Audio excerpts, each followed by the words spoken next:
us may have read before, but never really paused to look at the words and to think of the story. And when Tom came into the office before the service, he said, wow, that's just like that's a whole story in itself, isn't it? And it really is when we look at that. And that's, I want to address that in a few moments. But first of all, I would venture to say that everyone in this room, except maybe the infants and the smaller children, everyone in this room has experienced failure. If you haven't, let me know your key for that, because I'd love to know. We can write a book. But everyone experiences failure. Failure is something that no one is exempt from experiencing. It happens. We all fail. It happens in life. That's part of life. And it seems as though the more that we're willing to attempt to try, the higher our potential for failure becomes because of that, because of those many things we try. And the more we try to expose ourselves to life, the more potential there is for that to happen. I read one quote saying, "The person who never made a mistake never made anything." And Thomas J. Watson one time said, "The way to succeed is to double your failure rate." But failure is a part of life, even companies and corporations. I was reading that many of your corporations, many of your companies, they may have up to an 80% failure rate on products before they find something that really works. Just like I talked with the children, that glue for those Post-it notes was really, it really came from a failure. But that happens. There are huge failure rates in many companies that are very successful. But that happens. And even in the church, sometimes we think, we're the church, so we're supposed to be successful and everything, never fail, and this kind of thing. Well, it just doesn't happen that way. And we can't be afraid of that. Even our bishop has said, don't be afraid of failure. Try things. If they fail, don't let it get you down. It's okay. It's going to happen. And don't be afraid of that. And when I think about it, what a better place to learn how to deal with failure than in the church. We ought to be a learning center for how to deal with some of the misfortunes and failures of life with the message that we have to offer. And I'm not saying that we want to glorify failure this morning. I'm not saying, hey, we want to really be happy and look forward to our failures because they're really exciting. That's not the point. That's not the point. The real point is, how do we deal with them? What do we do when failure comes? That reality of life. How do we deal with that? What do we do? What do we do with them? And that's why I want to take a look at this section of Scripture from 2 Kings. You probably look at that and think, wow, what the heck does that have to do with failure? But yet I think there are some dynamics going on there that can help us understand a little better of how we can approach failure and how we can deal with it and what we do with it to make it something that really can be turned around and triumph in our lives. Now you look at this 2 Kings chapter 6. It's about Elijah. Now Elijah was the prophet before him, and Elijah really mentored Elijah in this being a prophet. And we see that Elijah, when he went up into heaven, Elijah received a double spirit from Elijah. Elijah's a double portion of his spirit. And so he was a pretty popular prophet. Elijah was well-known, well-respected, and he was mentoring a group of other prophets. He was teaching and working with a group of prophets. You might say that he started the Elijah School of Prophets. And he was leading and working with all these prophets.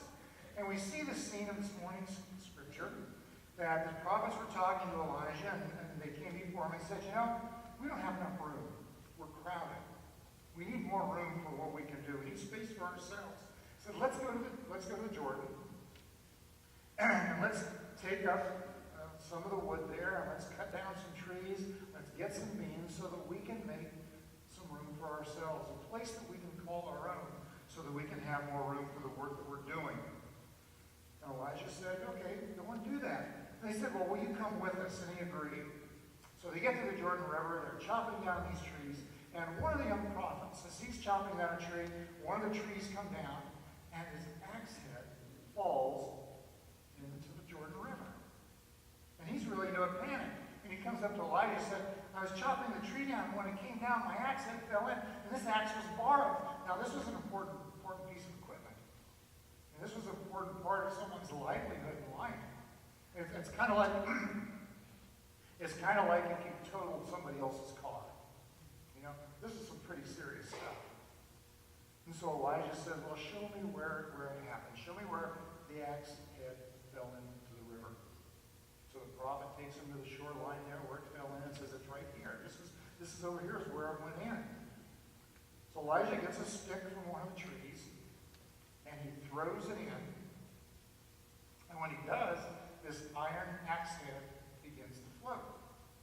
And as it comes to the surface, he looks at the prophet and said, there, go ahead and take the axe head. And he reaches in and he takes it. Thank you. Wow.